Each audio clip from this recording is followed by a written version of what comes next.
হ্যাঁ, good evening doctor. আমার নাম জয় জাজিদিয়া। আমি এবছর ইঞ্জিনিয়ারিং পাশ করেছি। আর প্রথমেই বলি, আমি এই প্রথমবারের মতো আপনার লেকচার শুনতে এসেছি।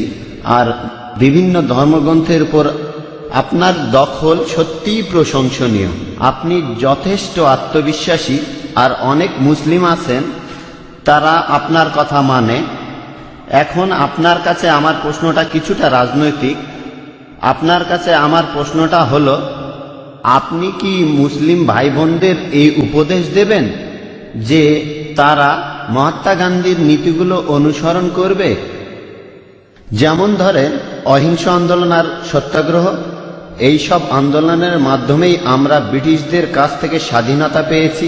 আমি সবগুলো ধর্মগ্রন্থকেই শ্রদ্ধা করি, যেমন কোরআন, গীতা, বাইবেল। তবে আমার মনে হয় আমার প্রথম পরিচয়টা হলো আমি একজন ইন্ডিয়ান। তাহলে মুসলিম ভাই বোনদের উপদেশ দেবেন মহাত্মা গান্ধীর নীতিগুলো অনুসরণ করতে, যেমন অহিংস আন্দোলন, সত্যাগ্রহ, অথবা মহাত্মা গান্ধীর অন্য যে কোনো নীতি? ভাই, আপনি প্রশ্ন করলেন যে আমি কি মুসলিম ভাই বোনদের মহাত্মা গান্ধীর নীতি অনুসরণ করতে বলবো, তারপর বললেন যে মহাত্মা গান্ধীর যে কোনো নীতি, যেমন অহিংসা নীতি আর সত্যাগ্রহ। সরি, আমি পরিষ্কার করে বলি, মহাত্মা গান্ধীর যে কোনো নীতি। আপনার প্রশ্নটা বুঝতে পেরেছি। আপনি বললেন নীতিগুলো মানে সবগুলো নীতি, তারপরে বললেন যে কোনো নীতি। আমি দুটোরই উত্তর দিচ্ছি।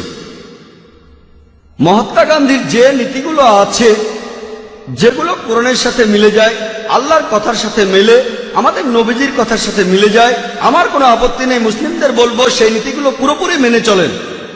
যেমন ধরেন সত্যাগ্রহ আন্দোলন, মহাত্মা গান্ধীর অহিংসা আন্দোলন, একই কাজ নবীজিও করেছিলেন। এমন না যে তিনি মহাত্মা গান্ধীকে অনুসরণ করেছেন, মহাত্মা গান্ধী নবীজিকে অনুসরণ করেছেন। এই ব্যাপারে পরে বলছি। আমাদের নবীজির নবুয়ত লাভের পরবর্তী সময়টা যদি দেখেন, তখন আনুমানিক 13টা বছর তিনি মক্কায় ছিলেন। তিনি অনুসারীদের বললেন খুনোখুনি নয়। অনেক অমুসলিম ইসলাম গ্রহণ করেছিল যারা ছিল দুর্ধর্ষ যোদ্ধা। তিনি বললেন তোমাদের জিহাদ হলো সবর। সবর মানে ধৈর্য ধরা। অনেক মুসলিমকে হত্যা করা হয়েছিল। মক্কার পৌত্তলিকরা দুর্বল মুসলিমদের টার্গেট করত, তাদের অত্যাচার করত, তাদের মেরে ফেলত। যাদের শক্তি ছিল তারা খেপে গেল। তারা বলল যে আমাদের ভাইকে খুন করেছে, আমরা এখন প্রতিশোধ নেব। নবীজি বললেন তোমাদের জিহাদ হলো সবর। দেখবেন কারো হয়তো শক্তি আছে লড়াই করার, সে যদি লড়াই করে সেটা ভালো। কিন্তু কারো লড়াই করার শক্তি আছে, তখন বলা হলো তোমরা লড়াই করো না। তারা নিজেদের সামনে রাখলো, এটাই শ্রেষ্ঠ জিহাদ। আরবি জিহাদ শব্দটার অর্থ সংগ্রাম করা, এর অর্থ চেষ্টা করা। তখন আমাদের নবীজি বলেছিলেন খুনোখুনি নয়। তারা রাস্তায় নেমে পড়তেন আর বলতেন আমরা সাক্ষ্য দিচ্ছি যে আল্লাহ ছাড়া কোনো উপাস্য নেই, আর মুহাম্মদ সাল্লাল্লাহু আলাইহি সাল্লাম আল্লাহর প্রেরিত রাসূল। মানুষ পাথর মারলো, তারা তাদের কিছু বলল না। তাদের অত্যাচার করা হলো, কিন্তু তারা প্রতিশোধ নিল না। নবীজি তায়েফে গেলেন, লোকে পাথর মারলো, তিনি কিছুই বললেন না। তাহলে এটা হলো একটা পদ্ধতি। তবে এই পদ্ধতিটাই সব নয়। আগে আমি উত্তরটা শেষ করি। না স্যার, ডক্টর জাকিরের কথা শেষ হলে তারপর প্রশ্ন করবেন, একটু ধৈর্য ধরুন। আচ্ছা আচ্ছা, ঠিক। আপনি প্রশ্ন করেছেন, আমি সেখানে উত্তর দিচ্ছি। মহাত্মা গান্ধী এই নীতি, এই অহিংসা নীতি অনেক ক্ষেত্রে কাজে লাগবে। কিন্তু এখন যদি ইন্ডিয়া সরকারকে বলেন যে এই লোকটা ডাকাতি করছে, এটা অপরাধ, অ্যারেস্ট করবেন না। এই লোকটা ধর্ষণ করছে, এটা অপরাধ, কিন্তু অ্যারেস্ট করবেন না, ইন্ডিয়া সরকার কি এটা মানবে? সবচেয়ে সেই দেখবেন যে পুলিশ বাহিনী আছে, এই পুলিশ সে দেশের শান্তি আর নিরাপত্তা নিশ্চিত করতে মাঝে মধ্যে তারা বল প্রয়োগ করে অপরাধীদের বিরুদ্ধে, যাতে শান্তি বজায় থাকে। আপনি ইন্ডিয়ার সরকার বা বোম্বের পুলিশ কমিশনারকে বলতে পারবেন না যে দেখেন মহাত্মা গান্ধী অহিংসার কথা বলেছেন, তাই যে ডাকাতি করছে তাকে করতে দিন। তাকে শুধু বলেন ডাকাতি করবেন না। ধরেন কেউ আপনার বোনকে ধর্ষণ করছে, শুধু বলেন ধর্ষণ করবেন না, এটা হচ্ছে অহিংসা নীতি। এই নীতিতে সব কাজ হয় না। ইসলাম ধর্মে জুলম বলে একটা শব্দ আছে। জুলম, জুলম আরবিতে এই শব্দটার অর্থ হতে পারে উৎপীড়ন। আর যে এই উৎপীড়ন করে তাকে বলা হয় জালিম, একজন জালিম। আর কোন লোকটা বেশি জালিম? যে মানুষ এই উৎপীড়ন বন্ধ করতে পারে কিন্তু তারপরেও করে না। নবীজি মুহাম্মদ সাল্লাল্লাহু আলাইহি সাল্লাম বলেছেন সহিহ মুসলিমে উল্লেখ আছে, যদি খারাপ কাজ হতে দেখো তোমার হাত দিয়ে তা থামাও, যদি হাত দিয়ে থামাতে না পারো তাহলে তোমার মুখ দিয়ে থামাও, যদি মুখ দিয়ে থামাতে না পারো তাহলে মনে মনে অভিশাপ দাও, আর মনে মনে অভিশাপ দিলে তুমি হবে সবচেয়ে নিচু স্তরের মুমিন, সবচেয়ে নিচু স্তরের মুসলিম। যদি আপনি দেখেন কেউ ধর্ষণ করছে, মহাত্মা গান্ধী বলেছেন ধর্ষণ করবেন না, তখন যদি আপনার তাকে থামানোর সামর্থ্য থাকে আপনার হাত দিয়ে তাকে থামান। সে হয়তো আপনার বোন না, হয়তো আপনার মা না। যদি দেখেন কেউ ধর্ষণ করছে, তাকে হাত দিয়ে থামাতে পারলে আপনার হাত দিয়ে থামান। যদি সেটা না পারেন, যদি দুর্বল হন, শরীরে শক্তি না থাকে, মুখে বলেন ভাই সাহেব ধর্ষণ করবেন না, বলাৎকার করবেন না, ভাই ধর্ষণ করবেন না, আপনার মুখ দিয়ে তাকে বলেন। যদি ভাবেন আমি মুখে বারণ করলে লোকটা আমাকে মেরে ফেলবে, অন্তত পক্ষে মনে মনে অভিশাপ দেন। তাহলে পরিস্থিতির উপর নির্ভর করে কাজের পদ্ধতিও বদলাবে। নবীজি যখন মদিনায় গেলেন, একসময় শান্তি বজায় ছিল, তারা হুদাইবিয়ার সন্ধি করল।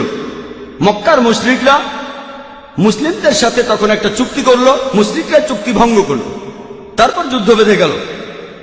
আল্লাহ তাআলা তখন বললেন, যুদ্ধক্ষেত্রে কাফিরদের দেখলে ভয় পেও না, লড়ো, হত্যা করো, পরিস্থিতির উপর নির্ভর করবে। একজন বিখ্যাত ঐতিহাসিকের কথা অনুযায়ী মাইকেল এইচ হার্ট তার একটা বইতে তিনি পৃথিবীর ইতিহাসে 100 জন প্রভাবশালী মানুষের কথা বলেছেন। 1 নম্বরে তিনি বলেছেন মুহাম্মদ সাল্লাল্লাহু আলাইহি সাল্লামের কথা। শুধুমাত্র এই জন্যই কথাটা বলছি না, তিনি এখানে আরো বলেছেন মহাত্মা গান্ধী সম্পর্কে। মাইকেল এইচ হার্ট খুব বিখ্যাত ঐতিহাসিক, ইতিহাসের 100 জন প্রভাবশালী মানুষের কথা বলার পরে তিনি সেখানে বেশ কিছু কথা বলেছেন। এখানে তিনি তখন মহাত্মা গান্ধী সম্পর্কে বলেছেন। তিনি লিখেছেন যে মহাত্মা গান্ধীর এই সত্যাগ্রহ আন্দোলন, যেটা ছিল তখনকার গুরুত্বপূর্ণ আন্দোলন, এটার জন্যই নাকি ব্রিটিশরা তখন ফিরে গিয়েছে। কিন্তু তিনি বলেছেন যদি এই আন্দোলনটা না হতো তারপরও ইন্ডিয়া ঠিকই স্বাধীন হয়ে যেত। এটা বলেছেন বিখ্যাত ঐতিহাসিক মাইকেল এইচ হার্ট। তাহলে যেটা বুঝতে পারি, পরিস্থিতির উপর নির্ভর করে কাজের পদ্ধতিটা ঠিক করতে হবে। সব সময় অহিংসা নীতি চলবে না। মাঝে মধ্যে দেশে শান্তি বজায় রাখার জন্য আমাদের বল প্রয়োগ করতে হয়। যেমন দেখেন, প্রত্যেক দেশে পুলিশ বাহিনী থাকে, আইন প্রয়োগ করে। কেউ যদি কোনো কিছু নিয়ে বাড়াবাড়ি করে, ধর্ষণ করে, ডাকাতি করে, নিরীহ মানুষদের ক্ষতি করে, তখন শেষ উপায় হিসেবে প্রত্যেক দেশের পুলিশ যেমন বল প্রয়োগ করে, একইভাবে ইসলাম বলছে যে শেষ উপায় হিসেবে, শেষ অবলম্বন হিসেবে মাঝে মধ্যে শান্তি বজায় রাখার জন্য বল প্রয়োগ করতে হয়। আশা করি উত্তরটা পেয়েছেন। আর কিছু বলতে চাইলে এখন বলতে পারেন। না স্যার, উত্তরে আমি সন্তুষ্ট, আপনাকে অনেক ধন্যবাদ। সেজন্য বলেছিলাম বাধা দেবেন না, এটা আমার পেশা, আমি এ কাজটাই করি। পুরো উত্তরটা শুনলে তারপর বুঝতে পারবেন। আমি শুরু করলে যদি হাত তোলেন, যখনই আপনি আপনার হাতটা তুলছেন আপনার মাথায় তখন প্রশ্নটা ঘুরছে, আমার উত্তরটা শুনছেন না।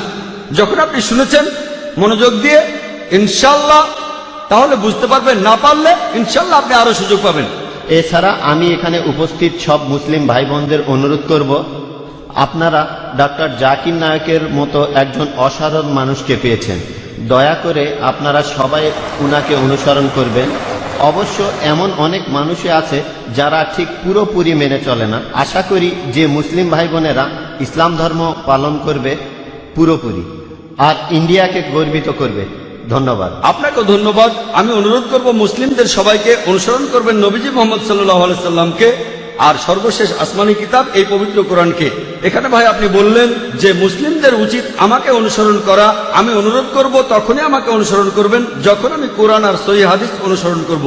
তাই আমি বলবো আমাকে অনুসরণ করার কথা বললেন, আমি বলবো আমাকে অনুসরণ করবেন না, কোরআন আর সহিহ হাদিসের সাথে মিললে অনুসরণ করবেন। যদি কোরআন আর সহিহ হাদিসের সাথে না মেলে তাহলে ডক্টর জাকির নায়কও জিরো। জাকির নায়কের তখন কোনো মূল্য নেই।